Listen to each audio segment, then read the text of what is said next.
कैसे घूमना है, घूम के सीधा।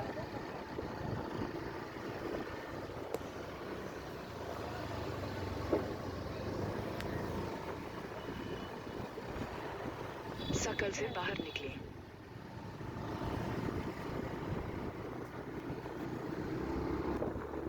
₹400 मीटर के बाद। Hello guys, welcome to our YouTube channel Neha and Vikas.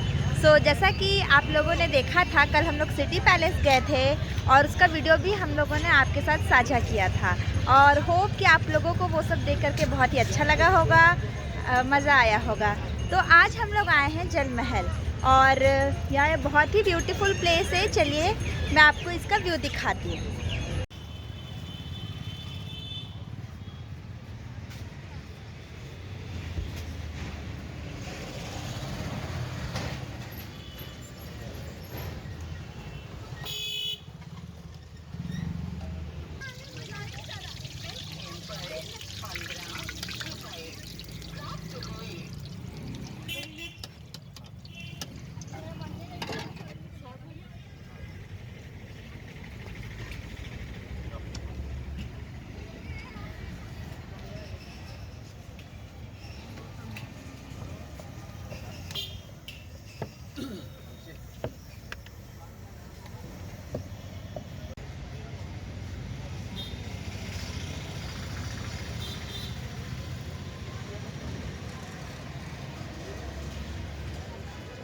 Welcome to जल महल। पानी में है यह भव्य महल, 300 साल पहले बनकर हुआ था तैयार। भारत के गुलाबी नगर जयपुर की मानसागर झील के बीच में बसा जल महल अद्भुत सौंदर्य का उदाहरण है। अब से लगभग 300 साल पहले आमेर के महाराज ने 1799 में इस महल का निर्माण कराया। आइए जानते हैं इस जल महल के निर्माण की कहानी। अकाल पड़ने के बाद हुआ निर्माण। जल महल के निर्माण के पीछे एक विशेष कारण था जिससे बहुत कम लोग परिचित हैं। जब 15वीं शताब्दी में इस क्षेत्र में अकाल पड़ने पर आमेर के शासक ने बांध बनाने का निश्चय किया ताकि आमेर और आमागढ़ के पहाड़ों से निकलने वाला पानी को इकट्ठा किया जा सके और पानी के निकास के लिए पानी के भीतर 3 आंतरिक दरवाजे बनाए और मानसागर झील बनकर तैयार हो गई। जल महल 5 मंजिला इमारत है। इस झील की सुंदरता उस समय के राजाओं के आकर्षण का केंद्र थी और राजा अक्सर नाव में बैठ इसकी सैर किया करते थे, जिससे उसको क्षणिक आनंद की प्राप्ति होती थी। लेकिन राजा सवाई जयसिंह ने झील के बीचों बीच महल बनाने का निश्चय किया ताकि वह अश्वमेध यज्ञ के बाद अपनी रानी और पंडितों के साथ झील के मध्य में शाही स्नान कर सकें। झील के बीच अपने दास्ता सुनाता जल महल 5 मंजिला इमारत है जिसकी 4 मंजिल पानी के भीतर बनी हुई है और यह डूबी हुई है और एक पानी के ऊपर नज़र आता है। शाही परिवार की देन है। इस महल के 5 मंजिल हालनुमा बनाई गई है जिसके आगे की तरफ चारों ओर बालकनी बनाई गई है जहां खड़े होकर हवा के झोंकों का लुत्फ उठाया जा सके।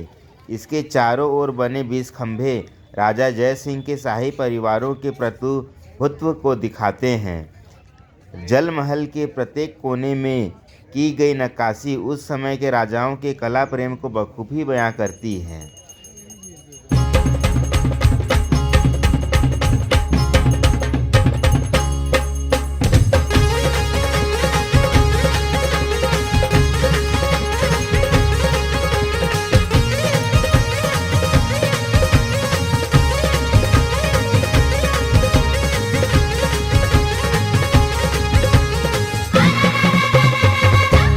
काळं भूत पडो मेळे में काळं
is star fruit. It's full of sweetness and full of tanginess.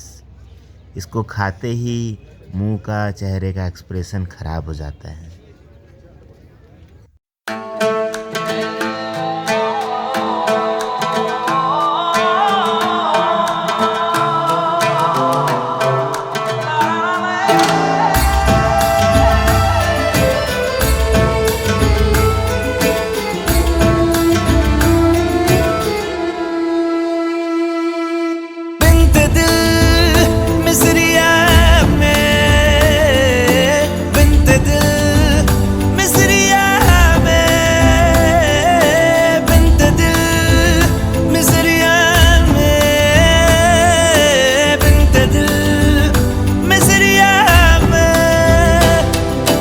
पेश है कुल्लू शबाब खिदमत आली जनाब, पेश है कुल्लू शबाब खिदमत आली जनाब।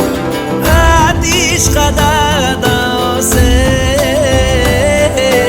आतिश कदादाओं से जल उठेगा आपके दीदाए तर का हिजाब। बिन्त दिल मिसरिया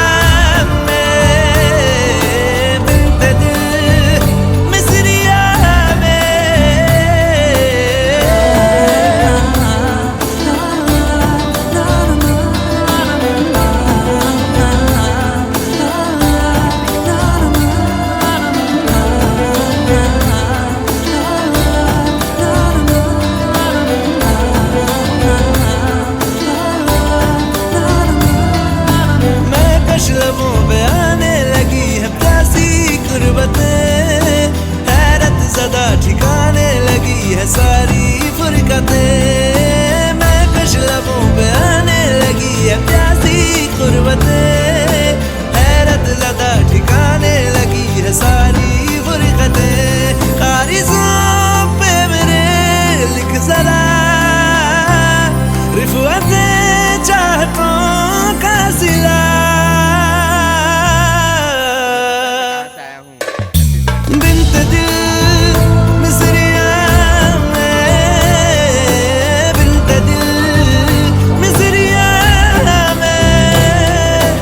पेश है कुल्लू शबाब खिदमत आली जनाब, पेश है कुल्लू शबाब खिदमत आली जनाब। आतिश कदादाओं से, आतिश कदादाओं से जल उठेगा आपके दीदाए तर का हिजाब। बिन्त दिल मिसरिया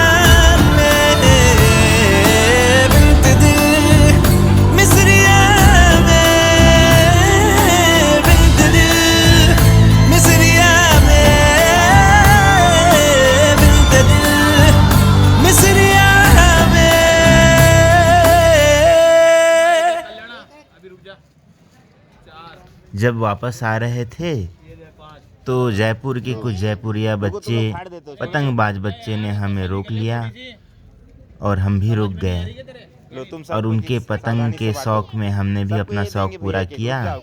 हमने अपने तरफ से भी कुछ पतंग खरीद के उनको गिफ्ट में बांटे। बच्चे बहुत खुश हो गए, उनकी खुशी देख के हम भी खुश हो गए। और उसके बाद उन्होंने फटाफट इन पतंगों पे रस्सी बांधी और पतंग तैयार किया, और पतंग को उड़ाने के लिए हम भी आगे बढ़ चले। अच्छा,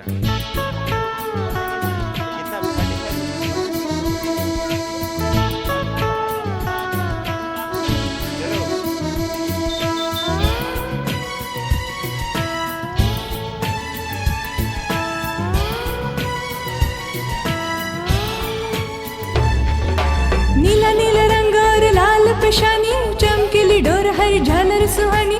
तेरी मेरी दोस्ती है बहुत पुरानी, बादलों के संग चली रे मेरी पतंग।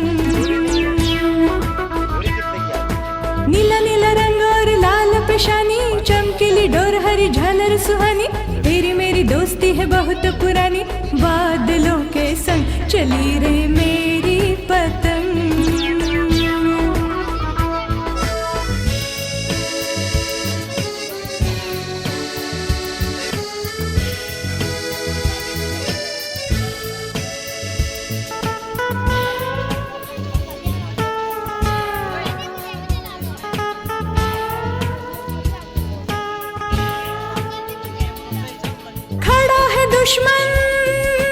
राह में तेरे अब है लड़ाई होने वाली,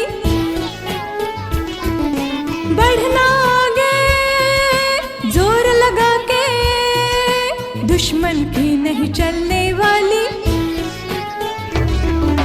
देखो देखो शुरू हुई अब तो लड़ाई, डोर तेरी मैंने ऐसी तेज बनाई, अच्छों ने भी जहां मुंह की खाई, जीतेंगे हम जंग चली रे मेरी पतंग।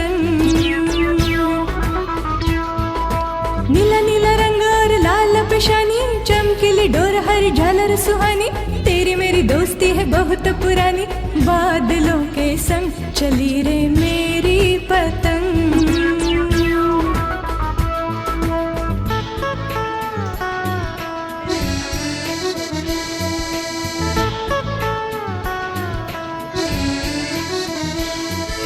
दुश्मन पीछे हटने लगा अब, उसको तूने धूल चटाई,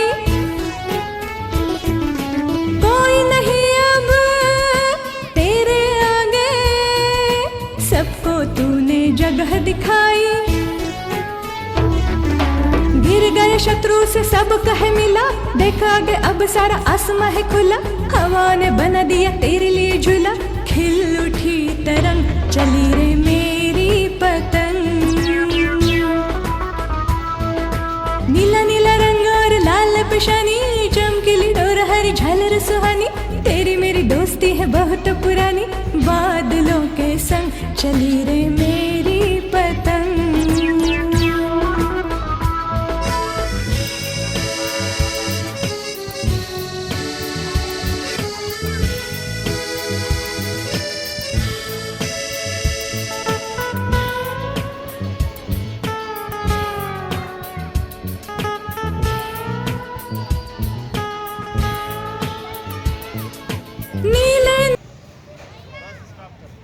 यहाँ पे विशेष तरह के चूल्हे, मिट्टी के चूल्हे और आग तापने के लिए विशेष प्रकार के मिट्टी के बर्तन बनाए जाते हैं, जिसमें हम लकड़ी या लकड़ियों को जला करके ठंड में, इस ठंड भरे मौसम में आग ताप के अपने शरीर को गर्म रख सकते हैं। लौटते वक्त हमने यहाँ का फेमस बाटी चूरमा खाया।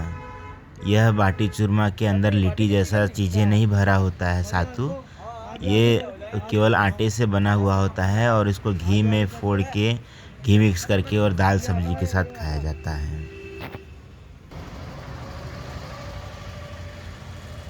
कहाँ पे डलेगा? अच्छा, उस पे डलेगा। आप देख सकते हैं कि इस पतीले पे घी गर्म की जा रही है।